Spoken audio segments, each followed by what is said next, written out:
Nos metemos en la primera entrevista de esta edición de Mesa Testigo. Me acompaña una concejal importante de la ciudad de Rosario, Norma López, a quien le agradecemos por estos minutos. Gracias por estar acá con nosotros. Bueno, Norma, ¿cómo estás?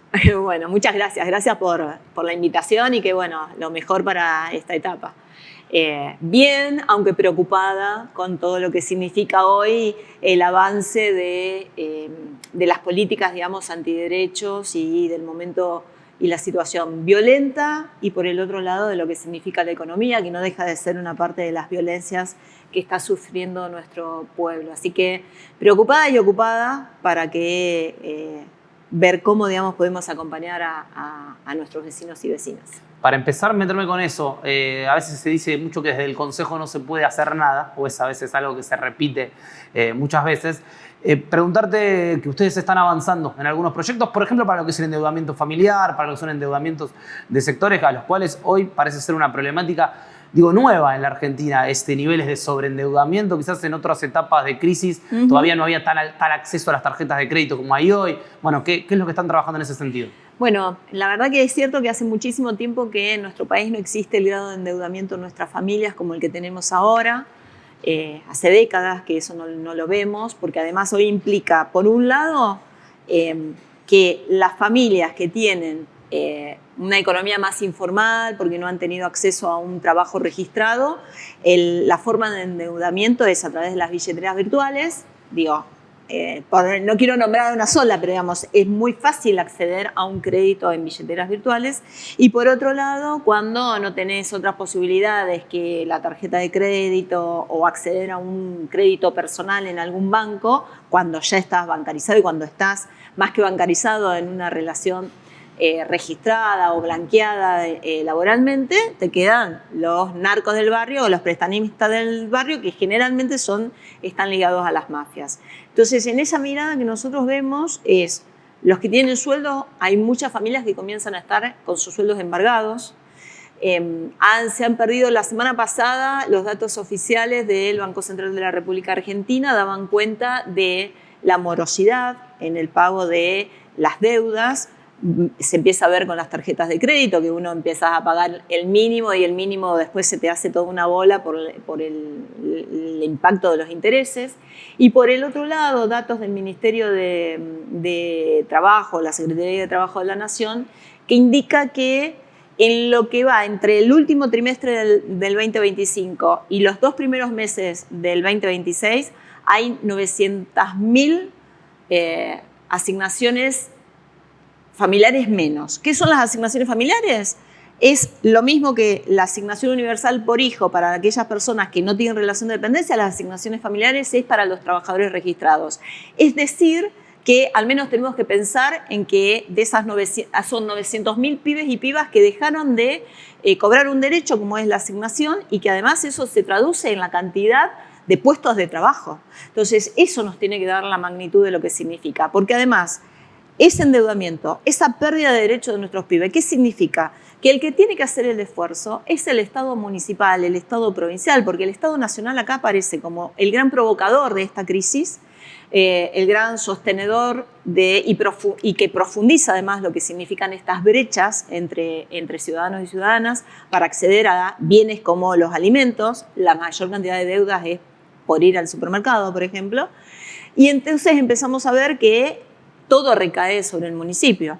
Las personas que pierden su trabajo no solamente pierden la asignación familiar para sus pibes, sino que también el aporte a la obra social. Por lo tanto, el Estado municipal, el Estado provincial tienen que hacer el esfuerzo para fortalecer el esquema de salud, fortalecer el área educativa, tan compleja como está ahora, y la canasta básica como para poder comer dignamente. Entonces, desde el Consejo lo que estamos proponiendo es, por un lado, que el municipio, a través del intendente, nosotros hoy por hoy somos la ciudad autónoma de Rosario, tenemos posibilidades de convocar a distintos sectores económicos de la ciudad para decir, hagamos un fondeo entre todos.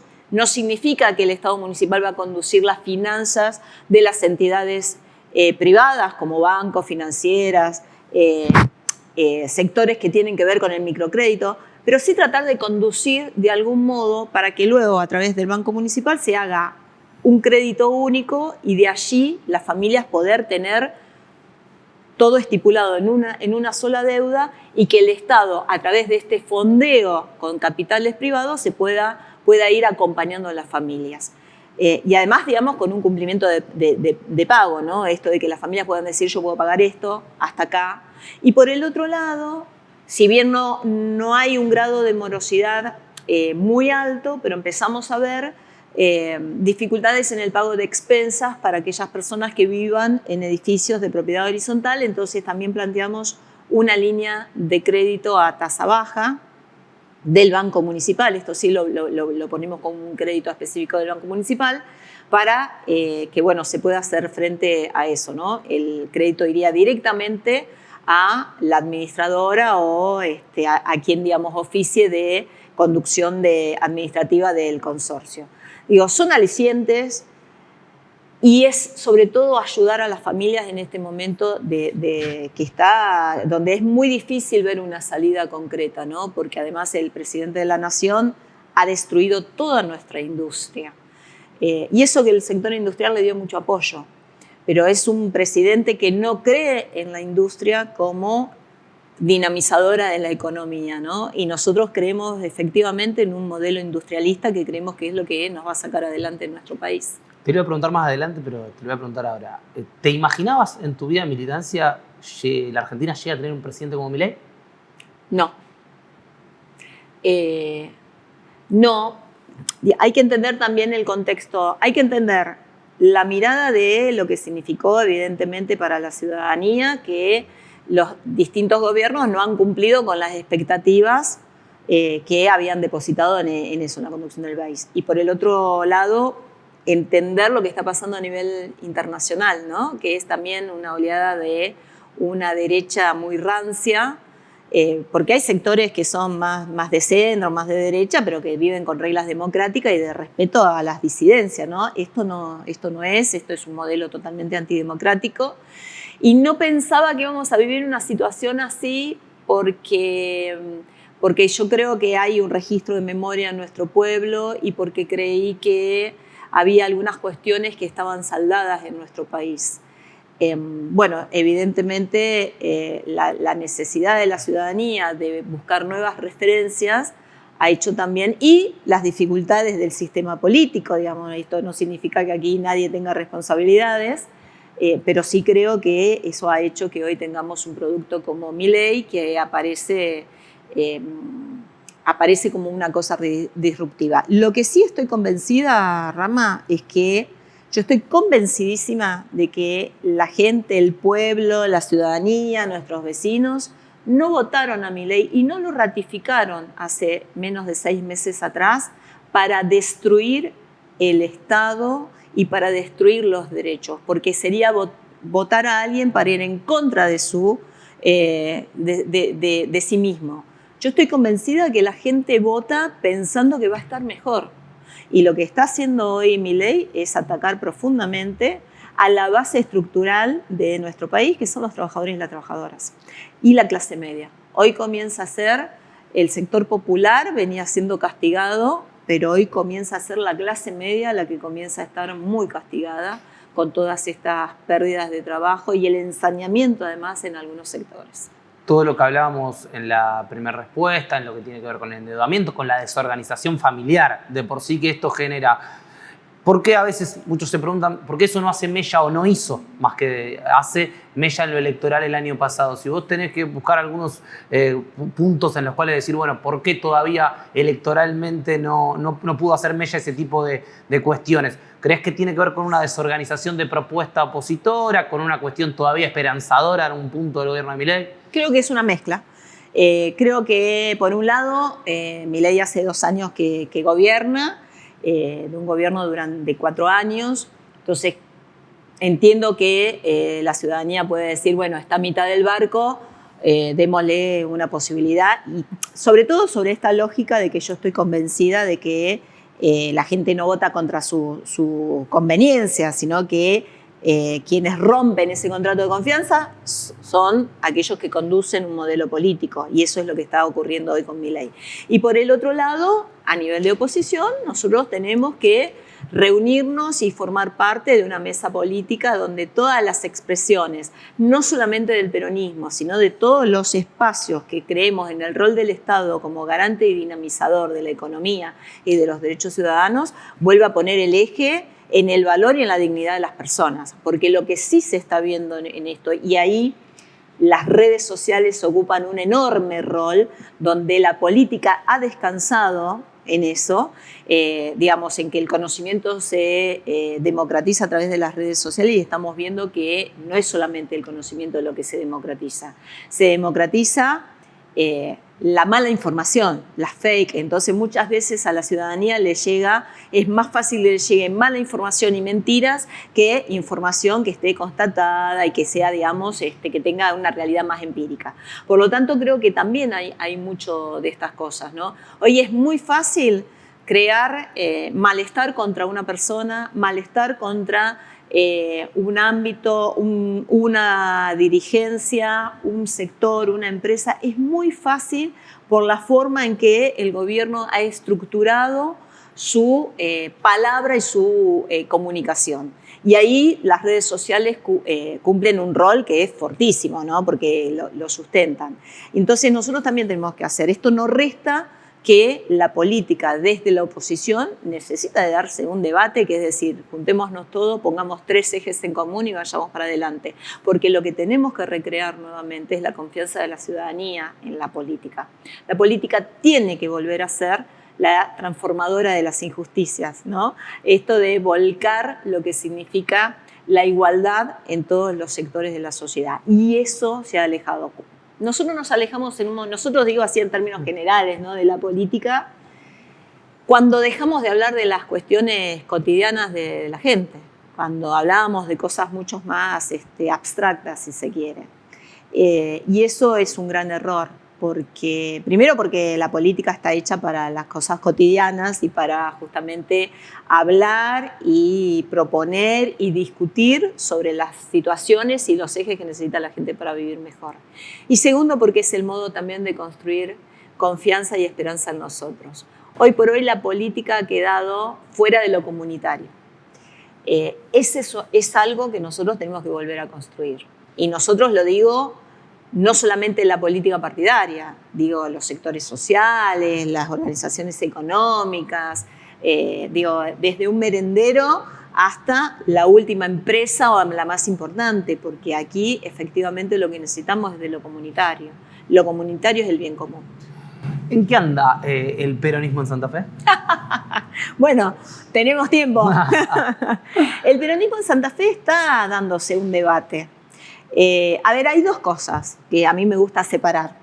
Por un lado, me gusta separar lo que es la herramienta del partido peronista, el partido justicialista, a la del peronismo, que es un movimiento, y como movimiento tenemos muchas expresiones internas, y hoy por hoy no hemos conseguido una compañera o un compañero que pudiera sintetizar a modo de proyecto, de encabezar un proyecto de todas esas distintas miradas del movimiento.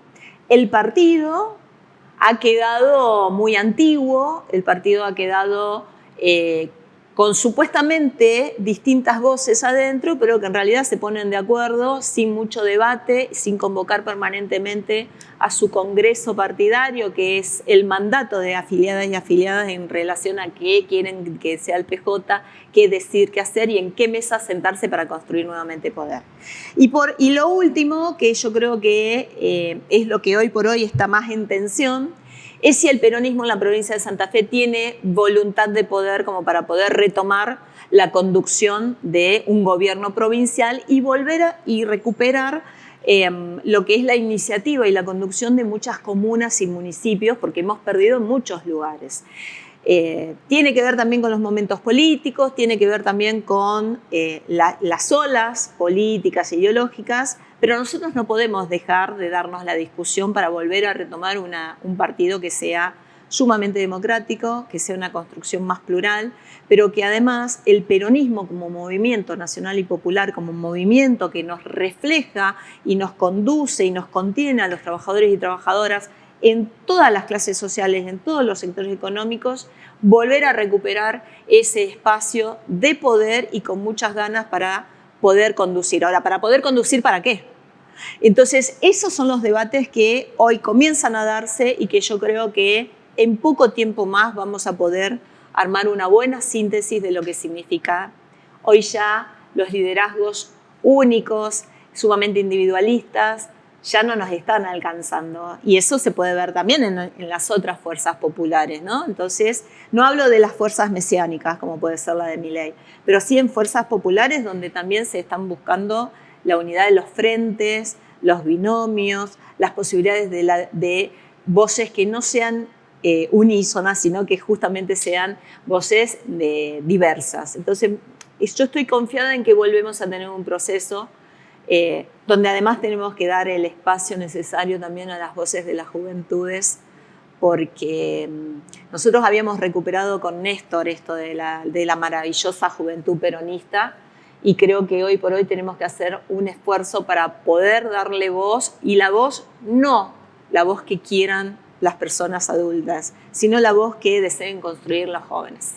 Por último, ¿ves en el peronismo a nivel nacional, en el movimiento nacional y popular, una decisión de discutir con un poco más de altura, sin tanto látigo a lo que sucedió 2 años? Hace poco un dirigente peronista me decía, si nos seguimos reclamando las cosas que hicimos mal en la primaria, si uno le robó una goma al otro y todavía nos seguimos cobrando esas cosas, va a ser difícil que nos pongamos de acuerdo. ¿Lo sentís que el peronismo tiene que hoy dar también un salto de madurez en dejar de lado algunas diferencias pequeñas que por ahí viven a cada tribu y pensar un proyecto más a lo nacional? ¿Ves que estas discusiones, que el propio Pichetto se junte con Cristina, que Kicillof arme por su lado, hay una búsqueda ahí un poco de buscar un proyecto de país? Sí, se empieza a discutir eso, que tiene que ver con lo que te decía también del proceso santafesino. Creo que a nivel nacional hay algunas otras muestras. Creo que es bueno que el PJ Nacional esté conducida con Cristina, que está presa, y que nosotros queremos la libertad de Cristina.